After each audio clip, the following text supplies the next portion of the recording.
and welcome back to another episode of Roots and Wings. My name is David Solomon. I'm a fractional chief revenue officer. This is my friend Jennifer Heat, an expert in marketing, unbelievable knowledge and experience on a global scale. And today we're going to go into one of those topics that, Jennifer, when we talk about our podcast, we tell people we've been there, we've Mhm, done that, mhm, we've seen so many of these challenges and questions that from small business to enterprise level, the same questions come up. And today, it's about measuring ROI, return on investment. mhm, And I'll tell you, one of the crazy questions that you've gotten, and I've been, as I directed marketing and sales, mhm, and the comment I got was, I could track sales. I have a sale, I don't have a sale. But marketing can never track marketing. mhm, Marketing is a waste of time and money. You know the old expression, right? 50% of marketing works. We're just not sure which 50%. That's the mhm, old school thinking. mhm. Old But school and short term. that's right. Yeah. But in today's episode, let's focus it on how we can help businesses to really tangibly Mhm, measure ROI. mhm, So, Jennifer, let's how can, in your experience, how do we help leaders to mhm, approach that question of ROI and marketing?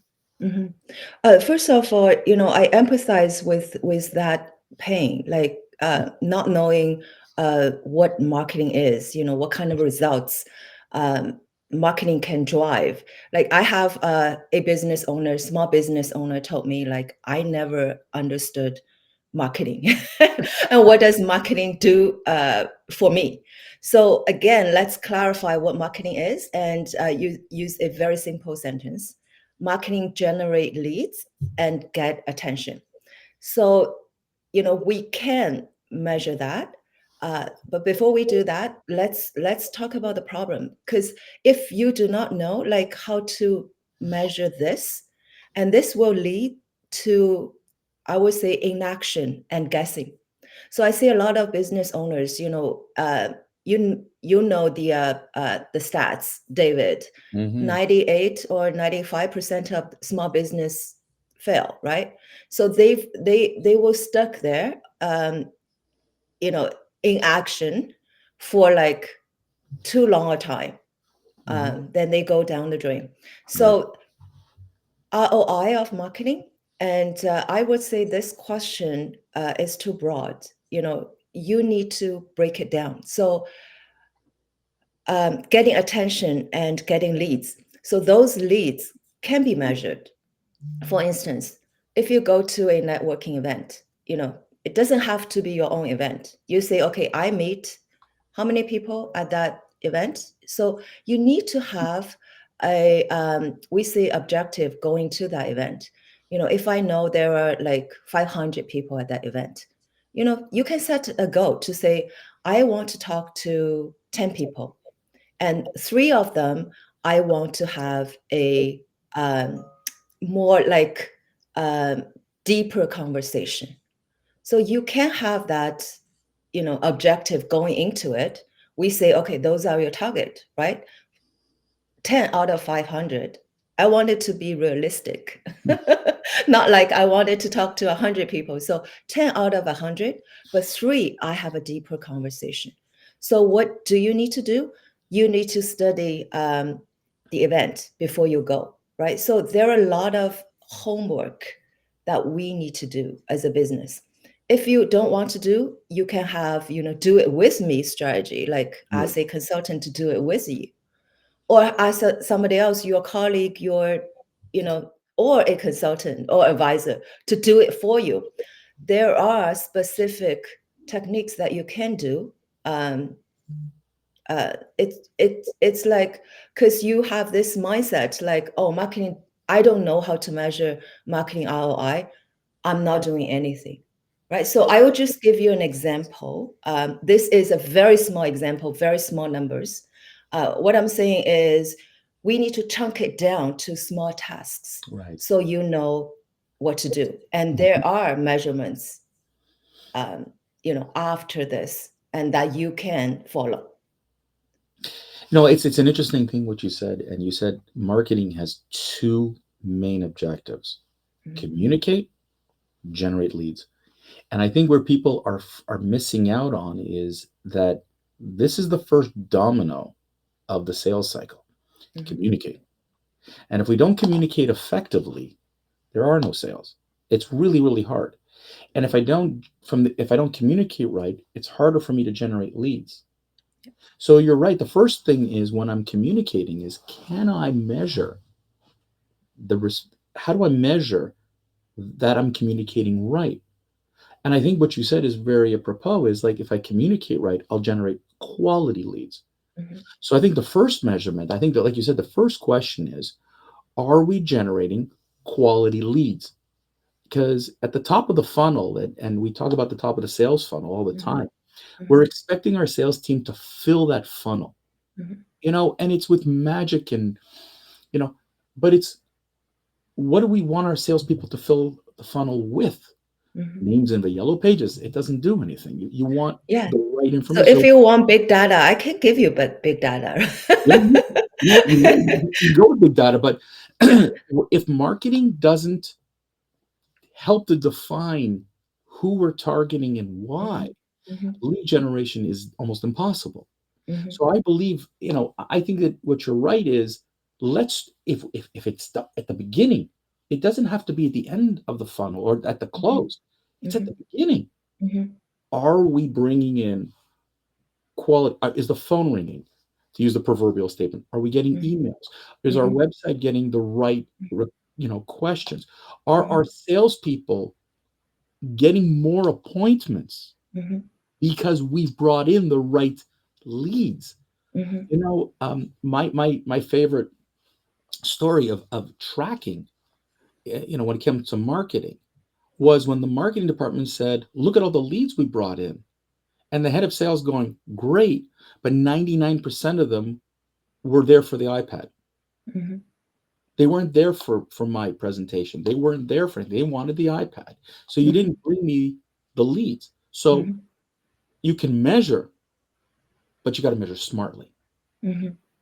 Yeah, exactly. So, um, uh, what I just said is this question is too big a question. We need to chunk it down um, um, to like smaller tasks, and each channel, each step, each stage. What are we measuring, and why are we measuring those metrics? So Jennifer, let me ask you the question then. Mhm. If I were a small business owner today, and again, small Yeah, business could be a million, it could be 10 million. yeah. If you were to pinpoint one really good question in that, Hmm. Hmm. where can I start? What is a really good place for me to measure? Um, that question, it depends on what. So, Uh, how many leads do I generate per month? I That's a would good. say. So I would say almost, I would always add the word quality leads.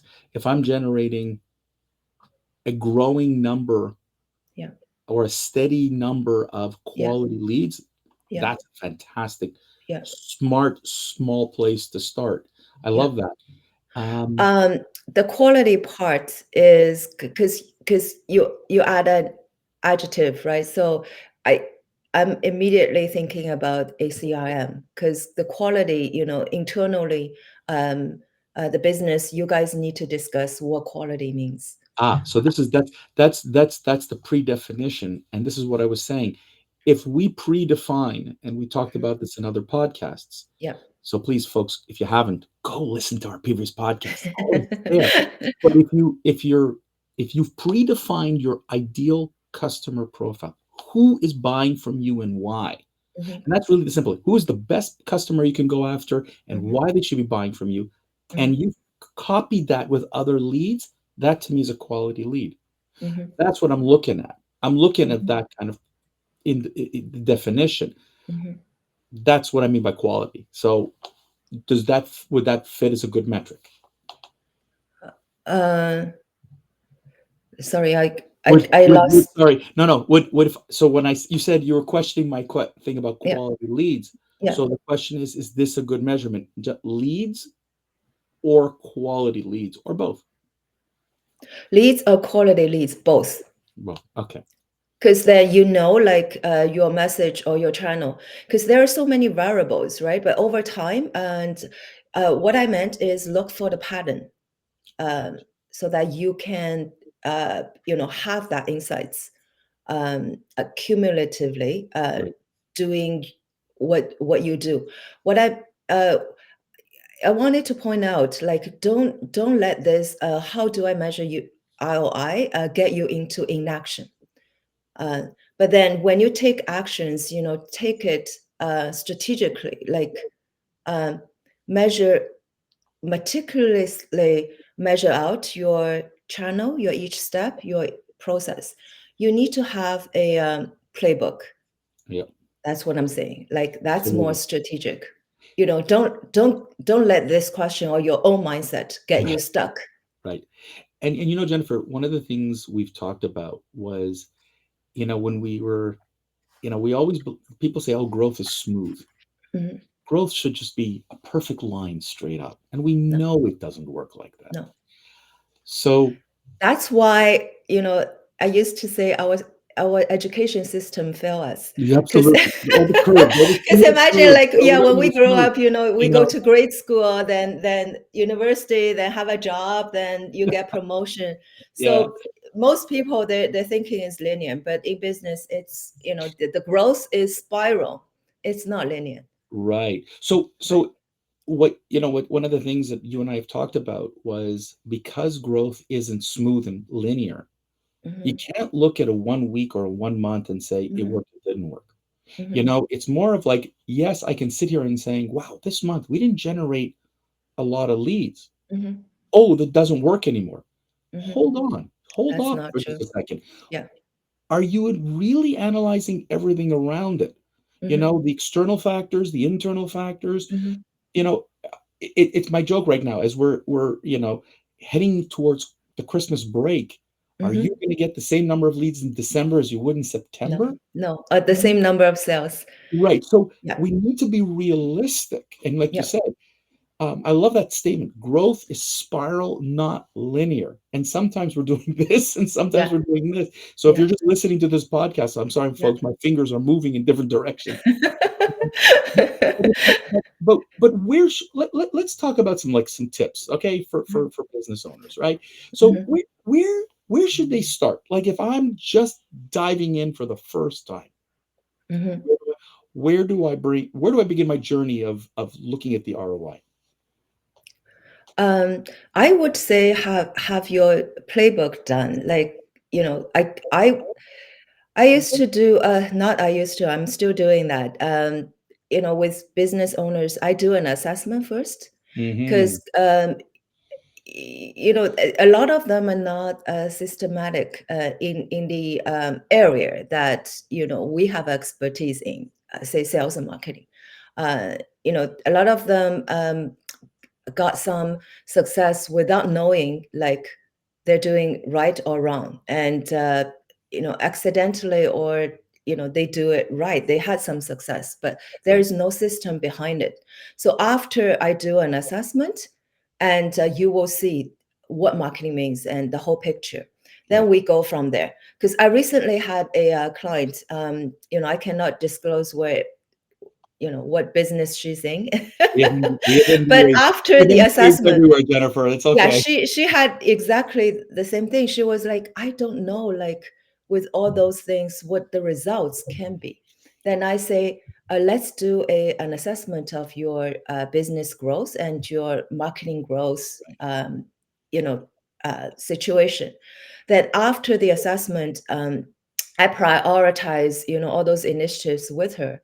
So after those sessions, and she said, after 20 years she's in business, she Awesome. said, this is the first time I Amazing. understood marketing Yeah. entirely. So I say,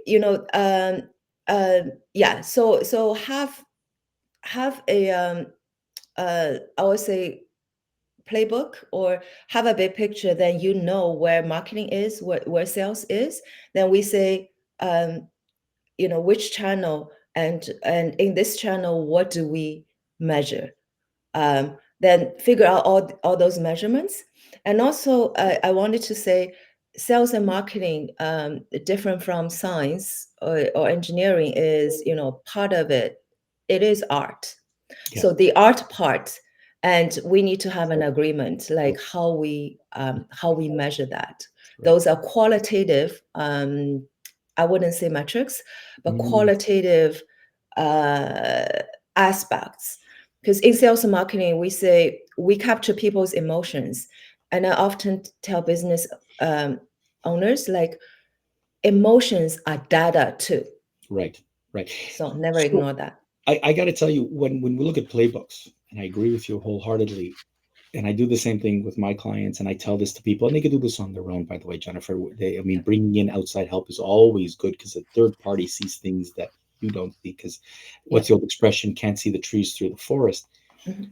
Start from historical data, people. Like, look at what you've done. Take everything that you've done, Yeah, that's a and good let's point. look at it together. And really, my world is in the CRMs. I want to look in the software that they've done. I want to look at their reports. I want to look at the numbers. I'm sitting here looking at numbers, numbers, numbers, but also the qualitative side of it, not just Mhm. the quantitative. So Mhm. we did this. Why? We did this. What happened? And I want to understand the history. And without the history, we can't really look at the future. Yeah. And so, what history gives us is historical trends, not what I'm going to do tomorrow. It just gives me an idea of what's worked, what's not worked, what we've tried, what we've not tried, what messages we've used, what not messages we haven't used.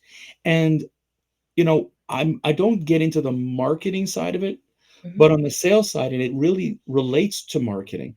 Mhm. I have a client where I sat with them and I said, "Walk me through your presentation. Walk me through from the phone call to the close." Mhm. And it was interesting. And I said, "No, no, no, no, no. Don't change the words for me. I want you to pretend I'm a client. How would you present to me? What would you say?" And we realized where the bump was Mhm. when it came to why things weren't closing as well, because they got good leads. And Mhm. so this is what we talk about. The historical data is not just numbers, but also Mhm. what messages did you post on LinkedIn? What ads did you run? What kind of email campaigns did you send Mhm. out? All Mhm. this needs to be looked because words matter. It's Yeah. not just the numbers. It's got to be the words. So for Exactly. me, Words and interactions matter, right? And right, for instance, do you know the keywords that will hit your customers? And do you know the keywords to drive hot leads?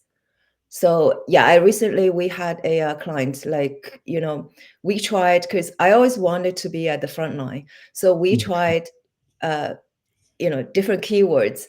Then right, we say, okay, had no effect. And the client was very good. She did not jump because she's more experienced.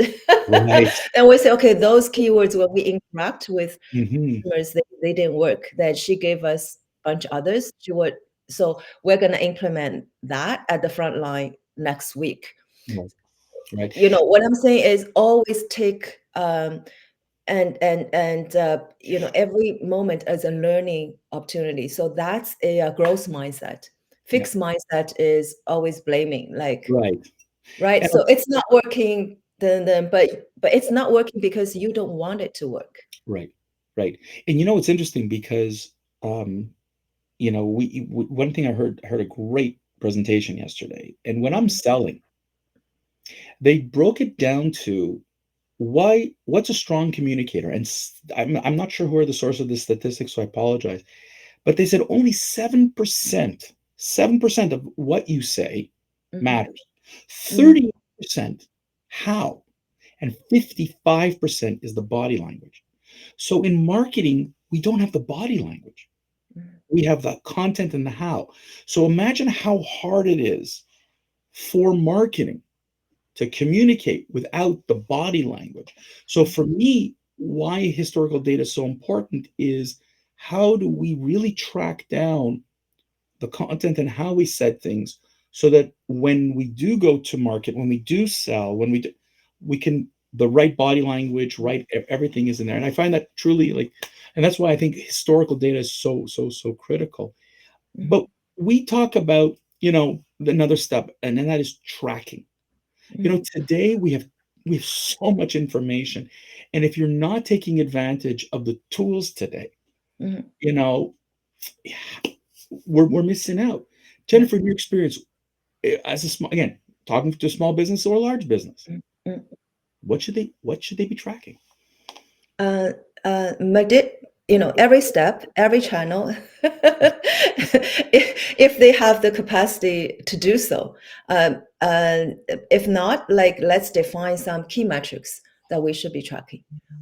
For instance, along the marketing funnel, right? The awareness part, yeah, it can be how many people visit my website, right? So on your website, you've got different content areas, right? Hmm. Like, first it's, do they look at my company introduction? Those are the awareness people. But if they're going to check out the products, that's more in the consideration, right? So all those actions, basically, yeah, the awareness, research, Hmm. consideration, and I put your stuff in a shopping cart. In physical world, that's one-on-one sales, already in that. So Absolutely. all those going through the funnel, Mhm. and those, we have all those numbers, so you need to track those and see which channel do we need to work on more, right? You So, Sorry. sorry. No, no, go ahead. No, no, go, please finish. No, I Sorry. wanted to say, like, instead of asking, is marketing working? The better questions are, which channel is generating leads, right? Correct. And also, is this content, all the keywords right? Let's be specific, not like, is marketing working? Then all of a sudden you put your head of marketing or somebody else in a very defensive mode, because that question shows me that, there's no trust there. Um, if you don't trust, that's fine. But meanwhile, like, I know business owners or leaders, they carry a lot of leadership responsibilities as well. Then Right. sometimes, when things are not working, and we need to look inward. Is my leadership skill set right? Well, Again, I'm yeah, diverting no, now. I understand. The one thing, and I'll share this with you in a parallel, and where I work with really good marketing people, and ladies and gentlemen, if you don't have an in-house marketing person, or if you don't have an in-house head of sales, you're not done. You're not finished. It's always great to bring in, people like Jennifer in to help you to kind of Mhm. understand and interpret and kind of get you going, because there's a lot of work to be done to get started here, but you can do this all on your own. And as Yeah. someone who headed sales and Yeah, marketing, we don't want to sell no, ourselves. no, no, no, Anybody. no, no. It's not about selling here. I'm just saying, No, and it's all right. it's just Yeah. the idea is that don't look at it just because you're a small business and go, I don't have time, I can't do this, therefore whatever. And if you rely on your agency, to do all that work for you, make sure that they're checking Your Google agency needs Analytics. leadership as Go well. go out and check. If you have a CRM, what are the statistics saying? Do you have the right dashboards in place? Mhm. It's a minimal investment to get this key information, and this is where, when I work with marketers, what I say is, okay, you carry the ball till here. We take the ball from here. So the question is, if we're meeting too many of the wrong type of customers, why? Is it Yeah. because of the channel? Is it because of, and I'm not blaming, and please understand, this is the key part of the tracking. We're not here to blame, we're here to adapt. We're trying Mhm. to tweak. And traditionally, sales and marketing point the fingers at each other. Your fault, your fault, your fault, your fault. And I'm like, I'm not here about fault, because at the end of the game, the end of the day, I want sales. I want profitable sales. I want the most profitable sales as a business owner. So my marketing team has to be helping my sales team to find the right customers so that they can close easier. That is profitable. And so tracking each step of the funnel doesn't mean this, oh, sales screwed up, so it must be a sales problem. Mhm. No, that's where the meticulousness needs to really, you need to really track it cleanly and understand what happens. And if you have open-minded, strategic thinking individuals, we're not pointing fingers, We're actually looking at making things better.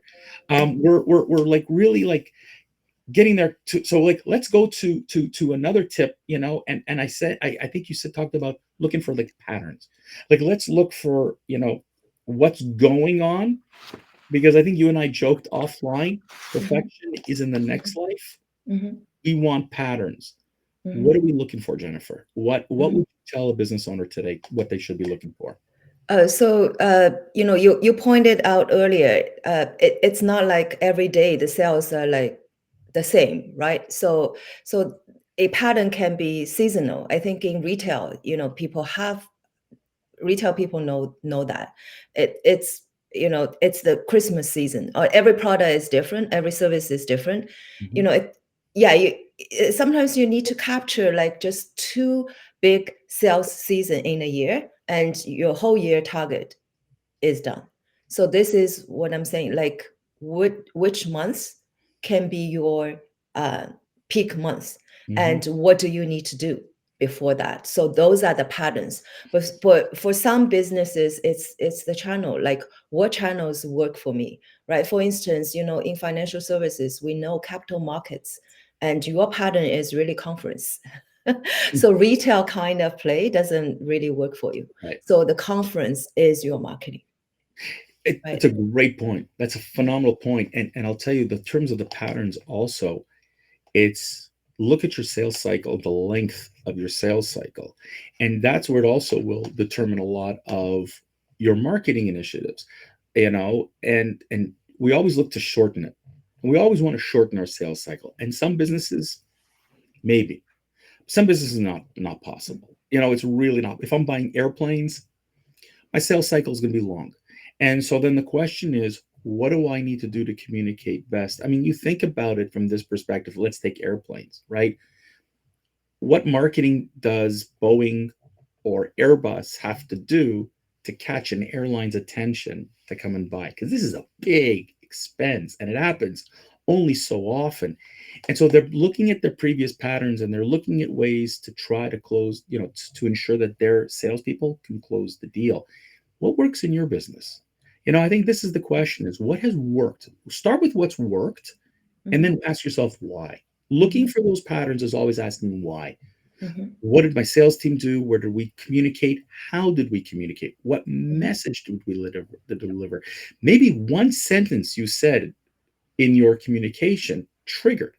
And that was like, oh my God, that was wow, we need to do that again and again and again mhm, to and are your messages consistent throughout on mhm, your website, on your social media, in your newsletters, in your salespeople's emails, on the phone?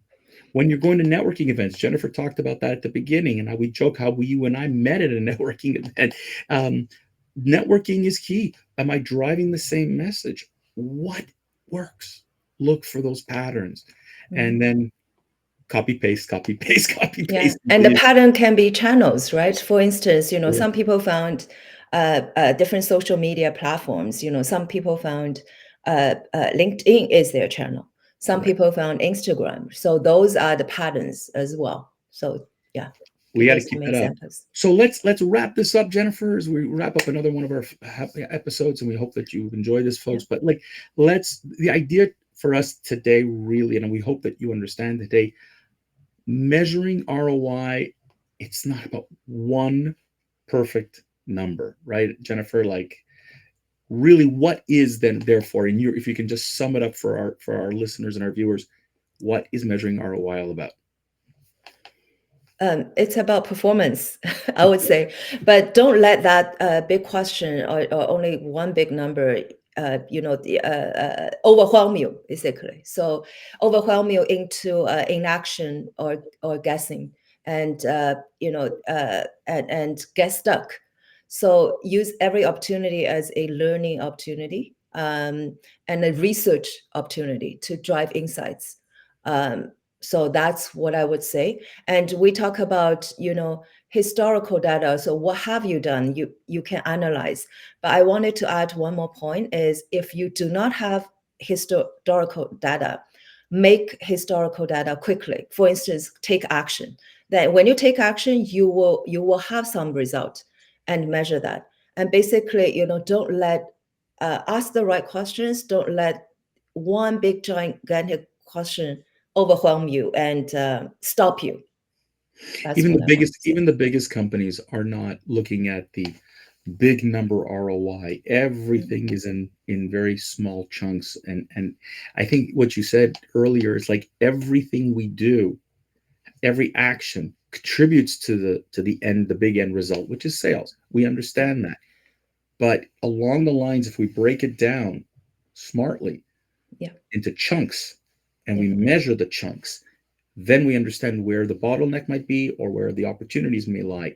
And so please, I tell this to business owners, when you're investing only in closing techniques, you're ignoring every other aspect of the cycle, which Hmm. includes the marketing. It Hmm. may not be, if you're looking today for closing techniques for your sales team, maybe you're at the wrong end because you haven't measured the ROI of the marketing and you haven't measured the ROI of every other stage. It's not the closing where you need to focus on. Look at the other ones. But if you don't have data, like you said, start today, start measuring, go back as much as you can, do whatever you can, try to figure out whatever you can, because growth is spiral. And even, we always want to move forward. But I have worked with clients where we've had to take a couple of steps back to take a big leap forward. And Hmm. this is where you might find yourself today. It doesn't mean you're bad. It just means you're on your journey to real growth. Yeah. Any final remarks, Jennifer? Uh, no. No, okay. No, listen, no more remarks, folks. Listen, we're what the point of this podcast really is really to help business owners to Yeah. understand that the journey for growth, it's not smooth, it's not linear, it's going to be, as we said, spiral. And so we in Roots and Wings here, we share in this podcast our experiences in the sales, in the marketing area, and try to help you to really discover that growth journey, that growth Hmm. path, the ability for you to have the explosive growth that you're looking for. So if you want to reach out to any one of us and ask any questions that really it's on your mind, that's really holding you back to a certain extent, reach out to us, folks. Check us out, the description in the YouTube description. And until our next podcast, looking forward to speaking to you then. Have a wonderful and profitable day.